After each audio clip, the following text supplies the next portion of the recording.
വളരെ സിമ്പിളായിട്ട് നമുക്കൊരു വൈറ്റ് സോസ് പാസ്ത ഉണ്ടാക്കിയാലോ. ആദ്യം തന്നെ ആവശ്യത്തിന് വെള്ളത്തിൽ ഉപ്പിട്ടിട്ട് ബോയിൽ ചെയ്യാൻ വെക്കുക. ഞാനിവിടെ യൂസ് ചെയ്യുന്നത് പെനെ പാസ്തയാണ്.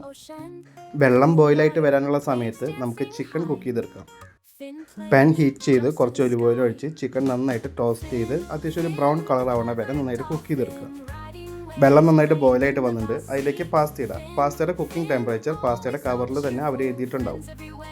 പാസ്ത കുക്ക് ചെയ്തിട്ടുള്ള വെള്ളം നമുക്ക് പിന്നെയും യൂസ് ചെയ്യാം. അടുത്തതായിട്ട് നമുക്ക് വൈറ്റ് സോസ് ഉണ്ടാക്കാം. അതിനായിട്ട് ലോ ഹീറ്റ് പാനിൽ 2 ടേബിൾ സ്പൂൺ ബട്ടറും 1 ടേബിൾ സ്പൂൺ ഫൈനായിട്ട് ചോപ്പ് ചെയ്ത ഗാർലിക്കും കൂടി ഇട്ട് നന്നായിട്ട് മിക്സ് ചെയ്യാം. അതിലേക്ക് തന്നെ 2 ടേബിൾ സ്പൂൺ മൈദ ഇട്ട് നന്നായി മിക്സ് ചെയ്ത് അതിലേക്ക് ചൂടാക്കിയ പാല് കുറച്ചായിട്ട് ഒഴിച്ചു കൊടുക്കുക.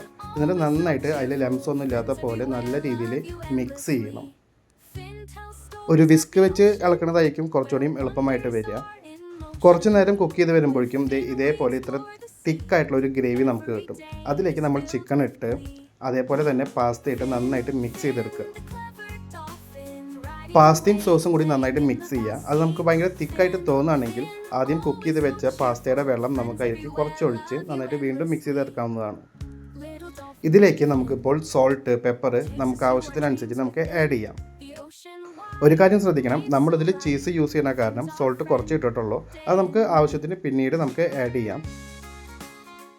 പാസ്ത ഉണ്ടാക്കാനായി ഏറ്റവും അനുയോജ്യം പാർമേഷൻ ചീസാണ്. പക്ഷേ ഞാനിവിടെ യൂസ് ചെയ്തിട്ടുള്ളത് ചെദാർ ചീസാണ്. നമുക്ക് ഏത് ചീസ് വേണമെങ്കിലും യൂസ് ചെയ്യാൻ പറ്റും.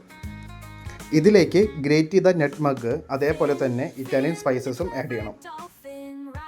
ഈ സമയത്ത് സോൾട്ടും പെപ്പറും ഫൈനൽ ടച്ചിന് വേണ്ടിയിട്ട് നമുക്ക് ആഡ് ചെയ്യാം. എന്നിട്ട് നന്നായി മിക്സ് ചെയ്ത് കഴിഞ്ഞിട്ടുണ്ടെങ്കിൽ പാസ്ത റെഡി ആയിട്ടുണ്ടാവും.